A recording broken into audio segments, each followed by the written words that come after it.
About 10 years ago, I took on the task to teach global development to Swedish undergraduate students.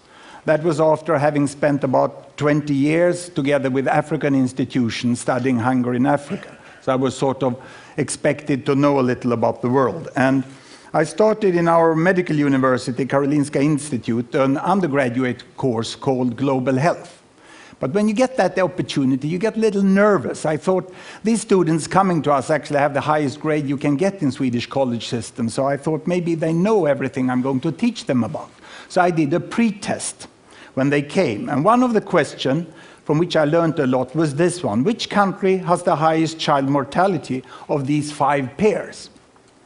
And I put them together so that in each pair of country, one has twice the child mortality of the other. And this means that it's much bigger the difference than the uncertainty of the data.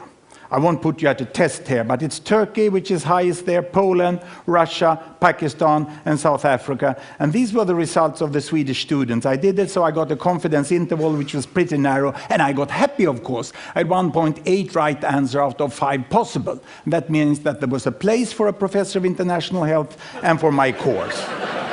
But one late night, when I was compiling the report, I really realized my discovery. I have shown that Swedish top students know statistically significantly less about the world than the chimpanzees. Because the chimpanzee would score half right. If I gave them 2 bananas with Sri Lanka and Turkey, they would be right half of the cases. But the students are not there. The problem for me was not ignorance, it was preconceived ideas. I did also an unethical study of the professors of the Karolinska Institute that hands out the Nobel Prize in medicine, and they are on par with the chimpanzee there.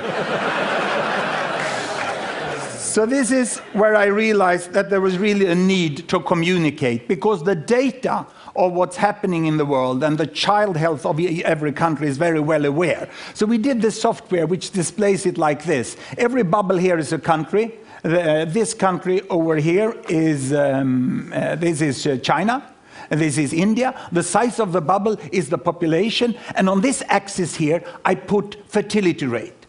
Because my students, what they said when they looked upon the world, and I asked them, what do you really think about the world? Well, I first discovered that the textbook was Tintin mainly. And they said the world is still we and them.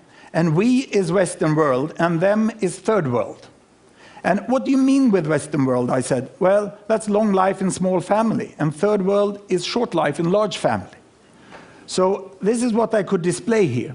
I put fertility rate here, number of children per woman, 1, 2, 3, 4, up to about 8 children per woman. We have very good data since 1962, 1960 about, on the size of families in all countries. The error margin is narrow. Here I put life expectancy at birth, from 30 years in some countries up to about 70 years. And 1962, there was really a group of countries here that was industrialized countries, and they had small families and long lives. And these were the developing countries. They had large families and they had relatively short lives. Now, what has happened since 1962? We want to see the change. Are the students right? It's still 2 types of countries? Or have these developing countries got smaller families and they live here? Or have they got longer lives and live up there? Let's see. We start the world. And this is all UN statistic that has been available. Here we go. Can you see there? It's China. They're moving against better health. They're improving there. All the green Latin American countries, they are moving towards smaller families. The yellow ones here are the Arabic countries, and they get larger families, but